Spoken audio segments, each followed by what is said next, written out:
Hello everybody, welcome to this playthrough for Rookie Division with Various Wind, here for the Thanksgiving tournament in Golf Clash the game. Video sponsored by Golf Clash and Playdemic. Make sure that you do hit the thumbs up button, also subscribe to the channel and turn on the notifications. You can get the ultimate tournament guides by going to patreon.com/golfclashtommy. We do offer for Pro, Expert and Master, and for those of you that are looking to improve your tour gameplay, you look for the exclusive tour text guides.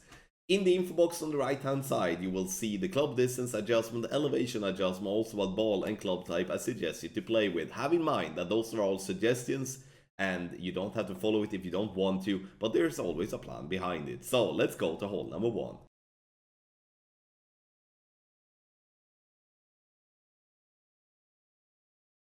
For hole number 1, this is a par 4 where we need to get an eagle at, because it's a short par 4 and it's very simple to get the ball close to green for a simple wedge. So I'm gonna play with a katana ball in crosswind and in tailwind.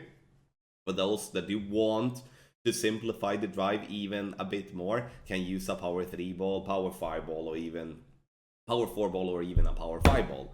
But where we have it here, we adjust max plus 20, and then I push up to max if there is anything that I can push up to. Half a ball of curl, and I'm using 3 rings of overpower with my katana, and again, using a different power ball or a ball with more power will minimize the amount of overpower you need to use. You can see that the ball dances down the fairway, and now we are pin high, and we're getting ourselves a very good chance for an eagle. Here, alright, so you do want to play with the wedge that gives you the best ball guideline. I actually have a very good wedge here, but even if you have a very good wedge, you need to not be stupid, alright? So what I'm doing here is that I'm thinking that this is not a fully developed ball or a good ball guideline, so I'm actually leaving the ball guideline outside the hole after my adjustment.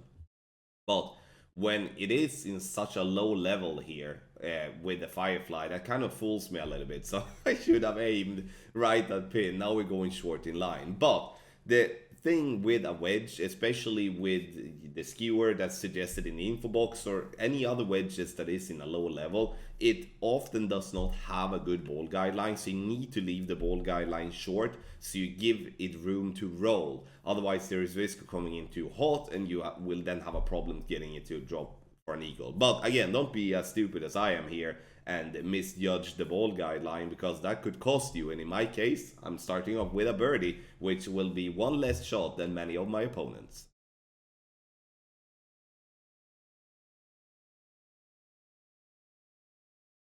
For hole number 2, you can see that I'm playing with 4.1 bar of backspin, and I'm changing to a Marlin ball, this to prevent us from going in between clubs, which we otherwise would do in tailwind situations. Blue ring by the rough line at the bottom, ball guideline short of hole.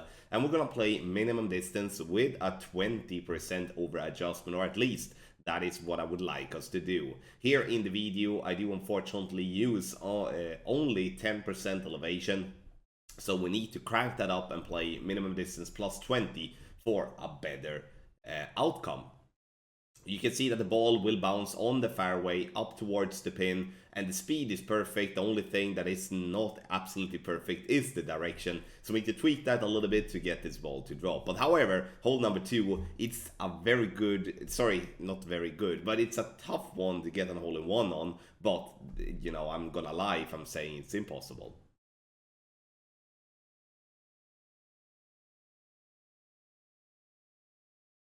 Hole number 3 offers, in my opinion, the absolute best chance to get an albatross of the 3 par 5s of the Vineyard Acres. So, 4.5 bar topspin, 3 right spin. We're starting at a plus 3 yard mark.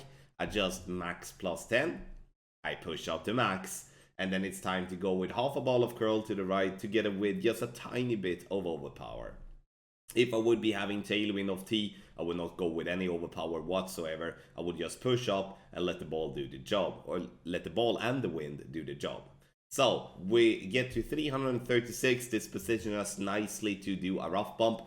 Here, what I would like you to have in mind is that when going for this rough bump, it's the best thing to do is to have as good ball guideline possible. Now with not a fully developed ball guideline, I should have not left the ball guideline through the hole, because this shot will come in a bit too hot in my opinion. However though, we need to make sure that we do have at least enough speed to not come up short of that little hill on the green, and then it will roll back down into the rough again.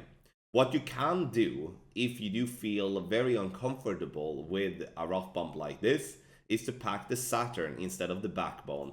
The Saturn will give you the backspin so you can aim directly on the green, and you can put it there just safely to then putt it in for an eagle. But again, if you want to go for an albatross here, the best chance for you to do that is to go for the rough bump. But again, you need to position yourself a little bit better than what I do with the topspin. But also when it comes to the adjustment, I am 1 decimal over adjusted, which is maybe not that much, but it's enough to make me not drop that shot, which will be a drop that I would see a fair bunch of players get when they play in the tournament.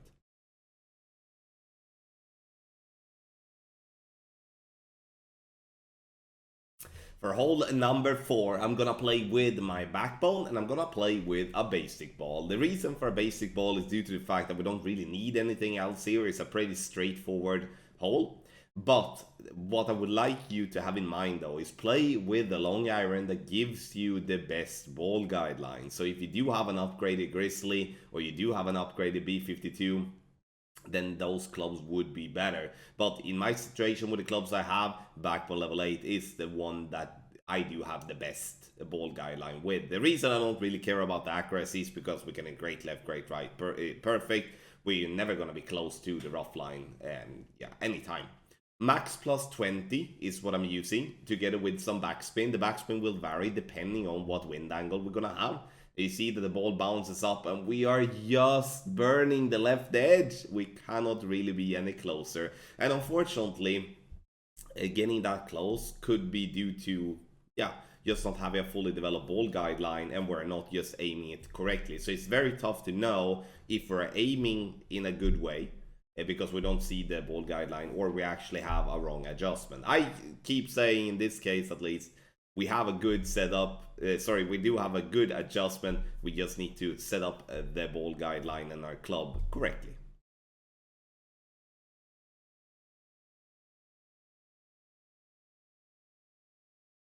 Hole number 5 is going to be tough. Obviously, from front tee, we have a little edge, as it's not going to be as tough as it will be on second tee, because it's generally the drive here that is the tricky part. But play with a power 3 ball, make sure you get the distance, 4.5 bar top spin, 2 left spin. I'm using half a ball of curl to the left after adjusted maximum distance plus 10. You can push this drive harder if you would like, but when it is headwind, I value to more go with less overpower than trying to go with overpower to push that couple of extra yards. Because regardless if we push the drive or not, we're only going to play for an eagle. We're not going to play for an albatross by any means, because you can see here by yourself, especially in headwind, we're going to have to go with max overpower and be very, very lucky if this ball is going to drop. So what I'm going to do, I'm using all top spin that I can and 2 left spin with my big dog, aiming for the second bounce to be at the edge of the rough. Adjustment is max no elevation, and once adjusted that, I will add the outside wall curl to the left, because I'm not going for pin here. What I'm going for is to bounce on the fairway into the rough to roll out on green, to give myself a simple, easy eagle putt to lock this in. Because trust me, my friends, there will be many players making a birdie here because they are pushing too hard, or they are not thinking about it twice before they're taking the second shot, where they might just trying to push it, as already explained, and then it costs them going to the bunker or into the rough. This is a particular hole where, I mean, the albatross, I almost forfeit the albatross here. I don't like to do that, but it's too tough of a drop, especially when the bunker is aligned with a pin, and we cannot really do anything else by just playing around it and get ourselves a safe eagle and be done with it.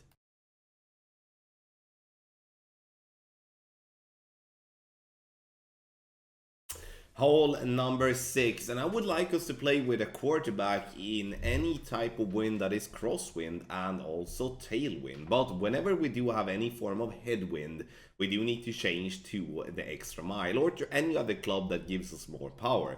This to prevent us from having to use overpower, because it's so unnecessary to have to use overpower on a drive like this. 3 bars of topspin is what I'm using, maximum distance plus 10 is the adjustment, and I'm playing with a navigator ball. Obviously you can keep the quarterback but play with a much better power ball, but I mean, again, there is no point spending a better power ball on this hole in my opinion. Second shot, we're gonna play with our sniper, and here it's all about the setup. You could play a very aggressive rough bump by using some side spin to the right and such, but then a great ball will most likely be an issue. So what I'm doing is that I'm backing up and playing on the fairway using a backspin and a little bit of right spin to get the ball guideline to the hole. Adjustment here now is gonna be somewhere around medium to maximum distance depending on how long your drive are. Adjustment is made, and then I'm gonna hit perfect, or at least that's what I thought. A great ball here is missing where I was expecting a great ball to miss, so a perfect ball here would most definitely been very close, if not getting that ball into the hole. But here you can at least see the idea on how to play this hole. Hole number 6 in my opinion is a little bit tougher than hole number 1 obviously, but it is a little bit easier than hole number 8. So it's kind of like a healthy mix of difficult and easy. So hole number 6 for y'all.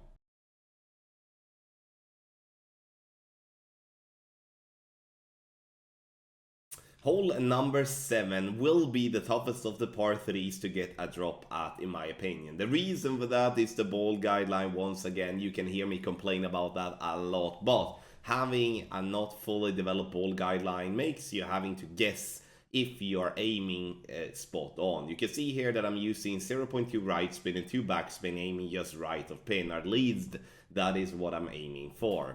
I'm playing with a Marlin ball here to reduce the wind just slightly in headwind, because otherwise we could potentially have a risk of going in between clubs.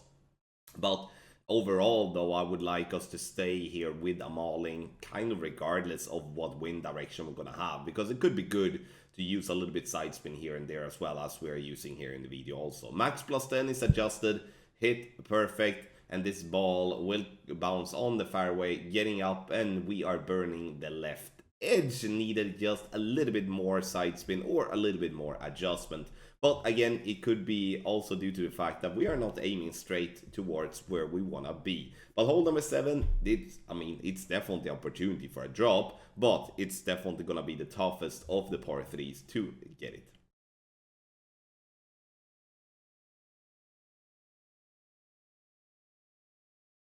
Hole number 8 is going to be a tough par 4, mainly for the drive here, because in playing from front tee we often play with pretty crappy drivers. So when we're playing on this very sloped fairway that slopes right to left, we need to counteract that by using curl and side spin.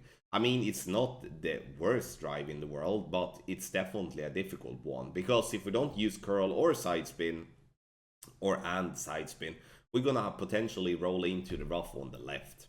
2 right spin, I'm using it on top spin as well, aiming for the right side of that fairway. Adjustment is max plus 10, then I'm going with as much curl to the right possible that I can. And that, I would say, goes for whatever club you're using, because the more we come to the right, the better it's going to be for us for the second shot. Now, I do play with the Guardian. The problem we do have here with the Guardian level 4 is that we do not have max backspin. So we are somewhat dependent on having a direct headwind to have the speed enough for the ball to fall back towards the pin.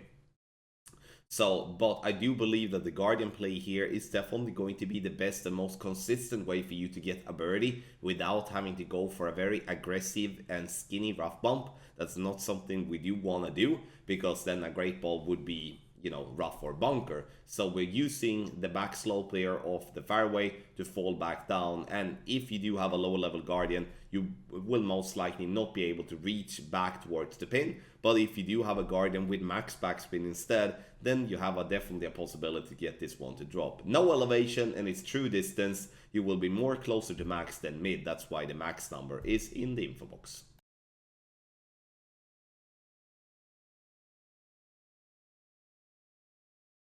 Hole number 9 is gonna be long. It's gonna be very, very long. I'm playing with a quarterback on my drive. This to give myself a good accuracy and a decent ball guideline to set his shot up. So half a bar top spin, one left spin, and I'm using an NMT position. NMT means no movement, and what no movement are is that you shall not touch your target until it's time to adjust for the wind. Perfect ball, and now we're looking to get the ball to be as close to the rough line at the top. Obviously, it's better to give ourselves a little bit of space from the rough than being just by the rough and risk rolling into the rough from time to time. Second shot, we're gonna only transport the ball past the trees that is on the right hand side, because there is no chance whatsoever to get this ball to green. So we just need to remove that thought, use all the top spin we have. I'm using 2 right spin as well, and I'm using the wood club that gives me the most power.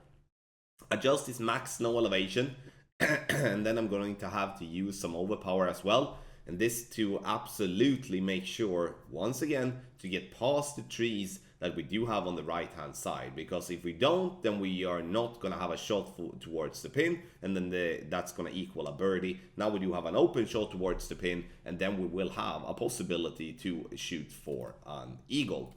So now I'm going to change club, and I'm going to change in the just change to mid instead in the info box here. And the reason we're going to change is due to the fact that we're going to play a short iron on the third shot, and we're not going to play a wood club. So the third shot here is going to be with the thorn. I'm always playing with the thorn, especially in lower level. Check where maximum distance are, check where minimum distance are to judge your true club distance. The difficult part here is, once again, if you don't have a fully developed ball guideline, you need to leave the ball guideline short, and you also have to guess how the rollout will be. I'm guessing like that. As you can see on the video, I'm not using any spin whatsoever, and I'm gonna play this one in between medium and maximum distance of my club. Adjustment is done, and then we will try to make sure that we do hit perfect. And once again, having a better ball guideline is such a massive advantage here. And hole number 9, even though we're playing with a Titan, you can play with whatever special ball you like. You're not going to get yourself into a better spot. The eagle is considered a drop here, so you will see a massive amount of players having a birdie on their scorecard on hole number 9. So if you can play this one smart and controlled and hit perfect on the third shot, then you might see yourself having an up on many of your opponents. Thank you so much, everybody, for watching this playthrough with various win for Rookie Division here for the Thanksgiving tournament in Golf Clash the Game. Video is sponsored by Golf Clash and Playdemic. Get the ultimate tournament guides on Patreon. Link to Patreon and our guides is directly in the description down below. Thank you once again for watching, and good luck in your Golf Clash game.